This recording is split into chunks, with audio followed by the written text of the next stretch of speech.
गुरमीत सिंह उत्तराखंड के नए राज्यपाल होंगे। सेना से retire lieutenant general Gurmeet Singh अब राज्यपाल होंगे। उत्तराखंड के राष्ट्रपति रामनाथ कोविंद ने नए राज्यपाल की नियुक्ति कर दी है। हाल ही में बेबी रानी मौर्य ने राज्यपाल पद से इस्तीफा दे दिया था, जिसके बाद अब Gurmeet Singh retired lieutenant general Gurmeet Singh अब उत्तराखंड के नए राज्यपाल होंगे।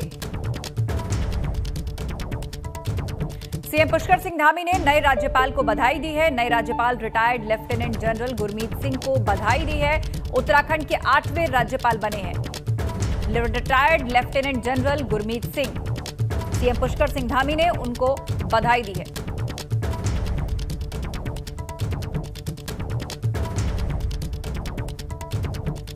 तो सीएम पुष्कर सिंह धामी ने राज्यपाल को बधाई दी है। नए राज्यपाल retired lieutenant general Gurmeet Singh को बधाई दी है।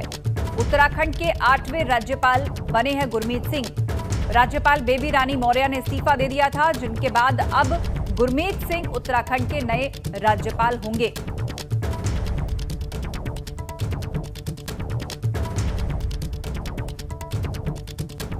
तो इस वक्त की अहम खबर आपको बता दें, उत्तराखंड के 8वें राज्यपाल होंगे retired lieutenant general Gurmeet Singh. CM Pushkar Singh Dhami ने राज्यपाल को बधाई दी है।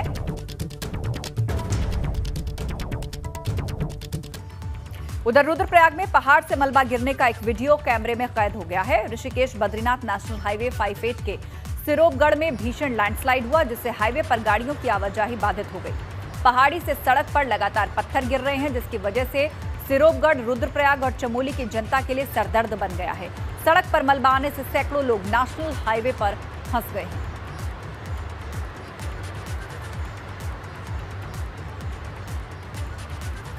तस्वीरें हम आपको दिखा रहे हैं। लैंडस्लाइड के बाद NH 58 पर रास्ता बंद है, लोग परेशान हैं। सिरोपगढ़ में भीषण लैंडस्लाइड हुआ है। पत्थर और मलबा पहाड़ से गिरे हैं और उसके पीछे आप देख सकते हैं बसें, लोग और गाड़ियां फंसे हुए हैं। ये मलबा हाईवे पर गिरकर हाईवे को ब्लॉक कर चुका है। सिरोपगढ़ में यह भीषण लैंडस्लाइड हुआ है।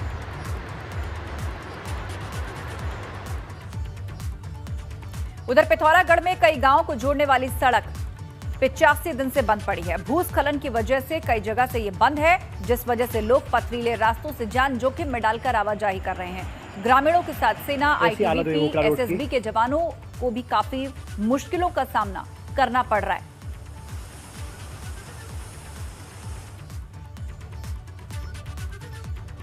उधर बारिश की वजह से टिहरी में नेशनल हाईवे 94 पर कई जगह मलबा गिरा हुआ है और इस कारण हाईवे बार बार बाधित हो जाता है।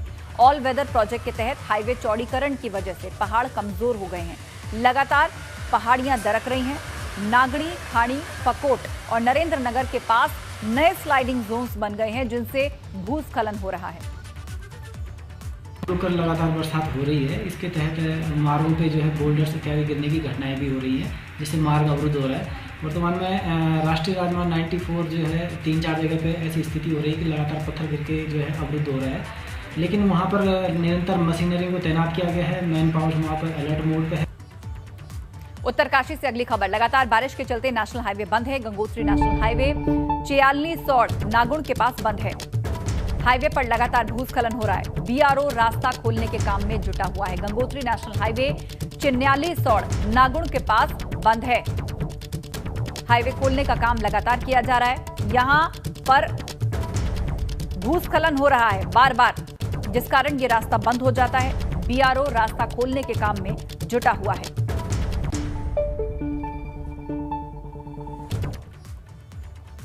जोशीमठ में भी पहाड़ दरक रहे हैं, जिस वजह से डूंगरा की सड़क पिछले 15 दिनों से बंद पड़ी है। भवानी मंदिर के पास रोड बंद है। कई गांवों के ग्रामीणों के सामने आवाजाही की समस्या है। तो तस्वीरें हम आपको दिखा रहे हैं। रास्ते बंद होने के कारण लोगों को आने जाने में कितनी दिक्कतें हो रही हैं, कितनी खतरनाक ये तस्वीरें हैं। जरा सा पैर फिसला नहीं कि नीचे आप देख सकते हैं गहरी खाई है। लोग इसी तरह एक दूसरे का हाथ थामे, एक दूसरे को बैलेंस बनाने में मदद करते हुए रास्ता पार कर रहे हैं। उत्तराखंड में आज भी भारी बारिश का अलर्ट है। पहाड़ी इलाकों की बात करें तो भारी बारिश का अलर्ट यहां के लिए जारी किया गया है। मैदानी इलाकों में भी आज बारिश होगी। तो उत्तराखंड में आज भी भारी बारिश का अलर्ट जारी किया गया है। मैदानी इलाकों में भी बारिश हो सकती है। पहाड़ी इलाकों में खास तौर पर मौसम विभाग ने कहा है कि फिलहाल बारिश से राहत नहीं मिलने वाली। आने वाले समय में भी पहाड़ी और मैदानी दोनों ही जगहों पर बारिश होगी। देहरादून, पौड़ी, बागेश्वर में भी भारी बारिश की संभावना है। अल्मोड़ा, पिथौरागढ़ में भी भारी बारिश हो सकती है। मौसम विभाग ने इसका अनुमान लगा लिया है। अल्मोड़ा, पिथौरागढ़, देहरादून, बागेश्वर, इन सभी जगहों पर बारिश का अलर्ट दिया है मौसम विभाग ने।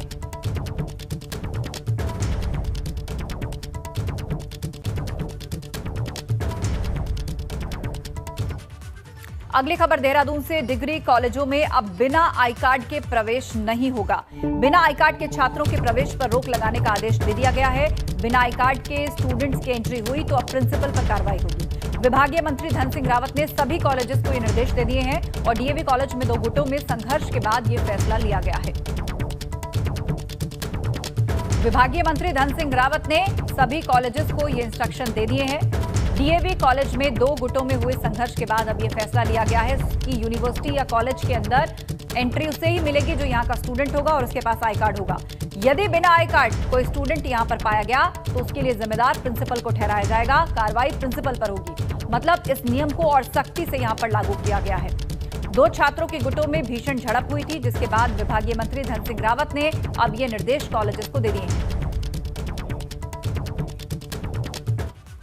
उधर जोशीमठ में एक भालू चहलकदमी करते हुए सीसीटीवी में कैद हुआ है और बताया यह जा रहा है कि मेन मार्केट में बैंक के पास भालू को घूमते हुए देखकर लोगों के होश उड़ गए और इलाके के लोग कई दिनों से इसी भालू के आतंक से परेशान भी हैं। यहाँ 1 या 2 नहीं बल्कि 10 से 12 भालू शहर में घूम रहे हैं। वन विभाग उन्हें पकड़ने में नाकाम साबित हो रहा है। अब तक भालू 4 लोगों पर हमला भी कर चुका है। तो जोशीमठ से तस्वीर सामने आई है। भालू की गतिविधि कैमरे में कैद हुई है, जिसे देखकर लोग एक बार फिर से डर गए हैं। 10 से 12 भालू इस पूरे शहर में अलग अलग जगहों पर घूमते देखे गए हैं। वन विभाग अभी तक एक को भी नहीं पकड़ पाया है और लोगों का जो डर और दहशत है वो बढ़ती जा रही है। रिहायशी इलाकों में अचानक ये भालू आते हैं और लोगों पर हमला करते हैं। देहरादून में भले ही स्मार्ट सिटी का काम चल रहा हो, लेकिन स्मार्ट सिटी नहीं बल्कि अभी डर्टी सिटी शहर नजर आ रहा है। हर जगह सड़कें खुदी हुई हैं। आए दिन कोई ना कोई हादसा जिस कारण होता रहता है।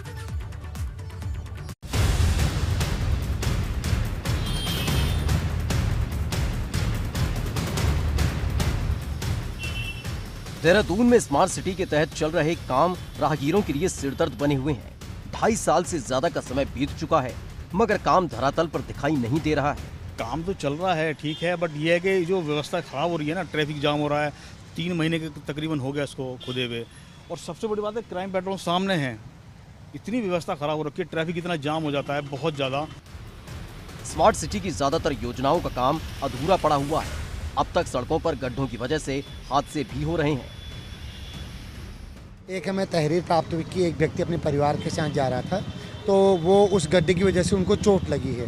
तो जैसे ही उन्होंने तहरीर दी, हमने उसमें एफआईआर दर्ज कर ली है और बाकी जो दोषी हैं नीचे लेवल पे, जो कर्मचारी लेवल पे, उनके खिलाफ आगे की कार्रवाई विवेचना के अनुसार की जाएगी। स्मार्ट सिटी का काम पहले ही धीमी रफ्तार से चल रहा था, वहीं बारिश की वजह से इसकी रफ्तार और धीमी हो गई।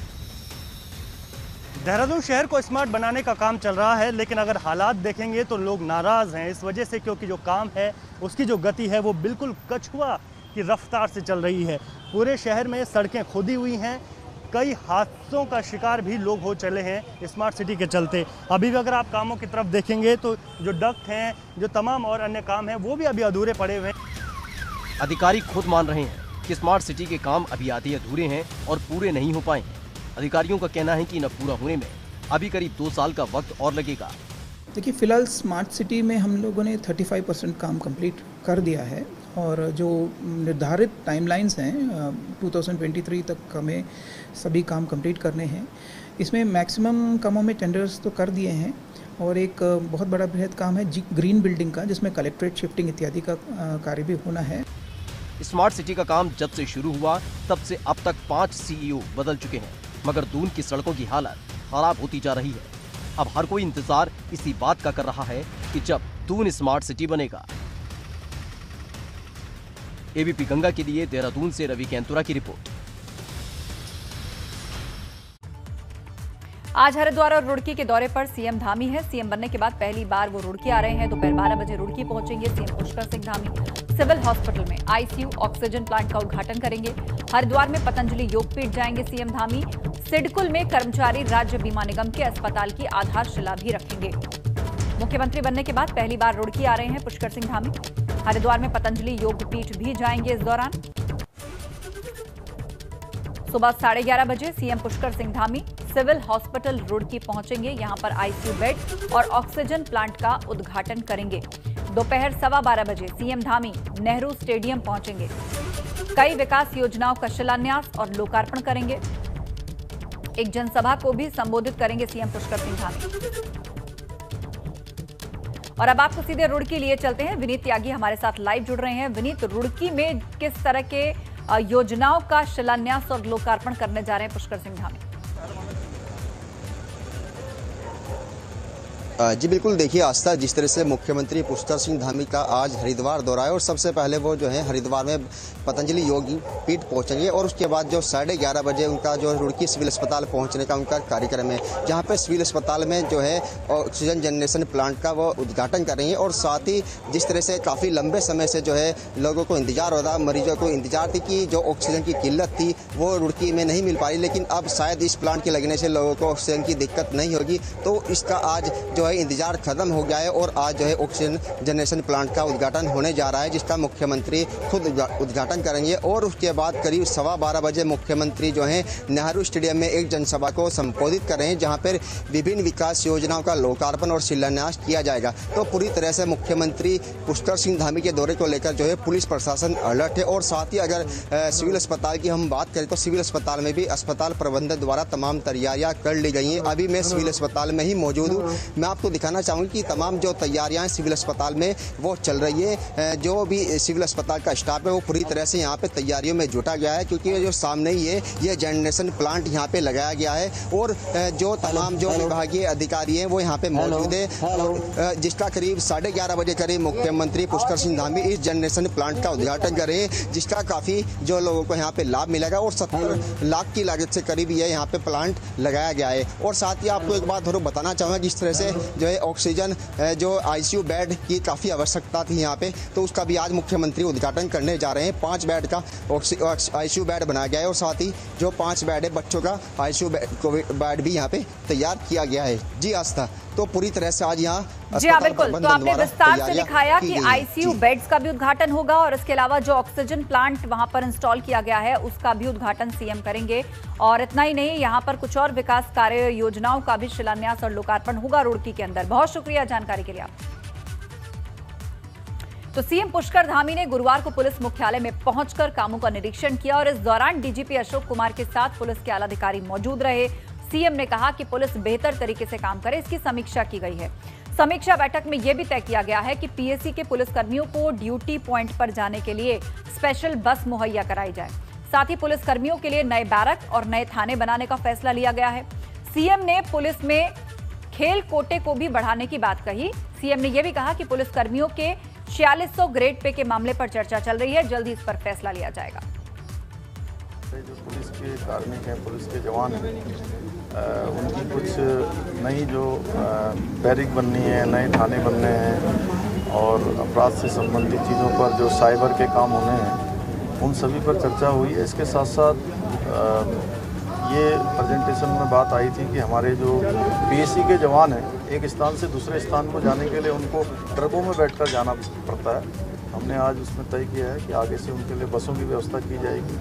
साथ ही साथ जो अपराधी पकड़े जाते हैं उनका इनाम थोड़ा कम है, उस इनाम को हम बढ़ाएंगे और खेल कोटा जो भर्ती है उसको भी हम बढ़ाएंगे। इसके साथ साथ कुछ ऐप बनाए हैं, उन ऐपों के माध्यम से सीधे सीधे जो अपराधी हैं उनको पकड़ने में मदद मिलेगी। उत्तराखंड के पर्यटन मंत्री सतपाल महाराज ने केंद्रीय पर्यटन मंत्री किशन रेड्डी से मुलाकात की। उन्होंने ये बताया कि केंद्रीय मंत्री से मुलाकात के दौरान प्रदेश में पर्यटक स्थलों पर लाइट एंड साउंड शो विकसित करने और रोपवे के निर्माण पर भी मंथन हुआ। सतपाल महाराज ने नीम करोली बाबा, कैंची धाम, द्वाराहाट के पास कुकुचीना में मौजूद बाबा की तपोस्थली में पर्यटन सुविधाओं और स्थापना के विकास के लिए केंद्रीय मंत्री से अनुरोध किया है। भारत और तिब्बत के बीच व्यापारिक रिश्तों का गवाह रही गरतांग गली को कुछ अराजक तत्वों ने बदरंग कर दिया है। गरतांग गली उत्तरकाशी में स्थित है। कुछ दिन पहले पर्यटकों के लिए इसे खोला गया था, लेकिन कुछ अराजक तत्वों ने लकड़ी की बनी रेलिंग को नुकसान पहुंचाया। पुलिस मामले को गंभीरता से लेकर जांच कर रही है। शरारती तत्वों की पहचान करने और उनके खिलाफ मामला दर्ज करने की कार्रवाई होगी। लोक निर्माण विभाग ने करीब 65 लाख की लागत से गरतांग गली का जीर्णोद्धार कराया है। गरतांग गली है, ये पर्यटक स्थल है। 150 साल पुरानी ये सीढ़ियाँ बनी हुई हैं। ये बेसिकली फॉरेस्ट एरिया में आता है और यहाँ पर कुछ शरारती तत्वों ने कुछ नुकसान पहुँचाया है, अपना नाम वगैरह लिख दिया है और पुलिस में संज्ञान में आते ही इस पर एक मुकदमा दर्ज कर लिया गया है prevention of damage to public property act में। इसमें जो है कुछ पर्यटकों द्वारा गरतांग गली जो क्षेत्र है हमारा, उस पर जो लकड़ी की सीढ़ी है उसमें चाक से काले चाक से कुछ अभद्र भाषा का लिख दिया गया था। उसके विरुद्ध जो है हमने हरसिल थाने में एक प्राथमिकी दर्ज कराई है अज्ञात लोगों के खिलाफ। उधर बड़कोट में जौनसार के विसोई मंदिर से 7 साल बाद महासू देवता की उत्सव डोली यमुना जल से स्नान करने को निकली तो सैकड़ों की तादाद में श्रद्धालु दर्शन के लिए पहुंच गए। इसे स्थानीय भाषा में जागड़ा पर्व कहते हैं। महासू देवता जौनसार और जौनपुर क्षेत्र के सैकड़ों गांव के आराध्य इष्ट देव हैं। हर 5 साल में महासू देवता की उत्सव डोली और मूर्ति यमुना नदी में स्नान करने के लिए आती है, लेकिन पिछले 2 सालों से कोविड-19 के चलते इस बार डोली 7 साल बाद यमुना तट पर स्नान करने के लिए पहुंची।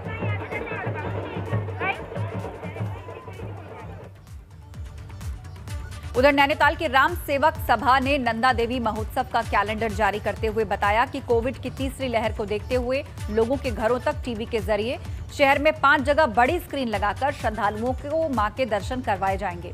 हर साल की तरह इस साल भी मां नंदा देवी महोत्सव का आयोजन किया जा रहा है। इस मेले में कोविड प्रोटोकॉल के बीच कुछ छूट दी गई है। सीमित संख्या में ही श्रद्धालु दर्शन के लिए मंदिर में प्रवेश कर सकेंगे। पहाड़ों की रानी मसूरी में धूमधाम से हरियाली तीज मनाई जा रही है। तीज का सुहागिन महिलाओं के लिए विशेष महत्व होता है। तीज के त्योहार में ज्यादातर महिलाएं निर्जला व्रत रखती हैं और भगवान शिव और माता पार्वती की पूजा करती हैं। मसूरी के राधा कृष्ण मंदिर के सभागार में आयोजित तीज के कार्यक्रम में महिलाएं जमकर झूमी।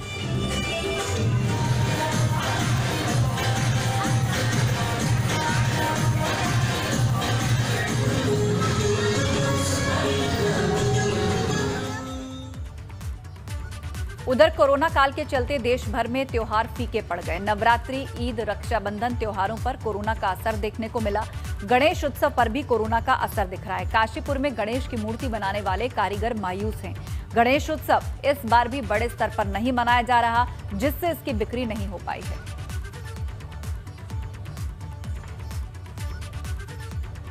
हिमालयी बुग्यालों की सुंदरता इन दिनों देखने लायक है। नंदीकुंड में भी इन दिनों ऐसी ही सुंदरता बिखरी हुई है। नंदीकुंड मदमहेश्वर धाम से 15 किलोमीटर की दूरी पर स्थित है और इसके पास ही पांडव बसेरा भी है। कहते हैं कि पांडवों ने यहाँ पर धान की रोपाई की थी और आज भी पांडवों के अस्त्र शस्त्र यहाँ मौजूद हैं। नंदीकुंड अपनी सुंदरता के लिए पहचाना जाता है।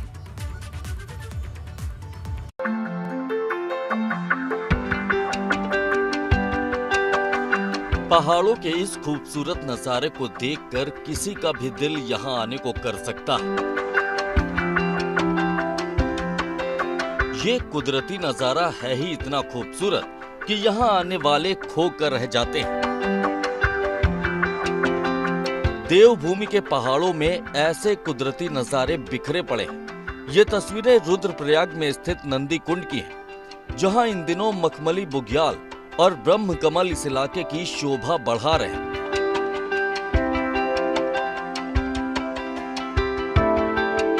नंदी कुंड के पास ही पांडव सेरा भी है। कहते हैं कि यहाँ पर पांडवों ने धान की रुपाई की थी। नंदी कुंड अपनी सुंदरता के लिए जाना जाता है। नंदी कुंड दूसरे केदार मदमहेश्वर धाम से करीब 15 किलोमीटर की दूरी पर स्थित है। ये जगह अपने आप में कुदरती सौंदर्य से लबरेज है, जो ट्रैकिंग के शौकीनों को काफी पसंद आ रही है।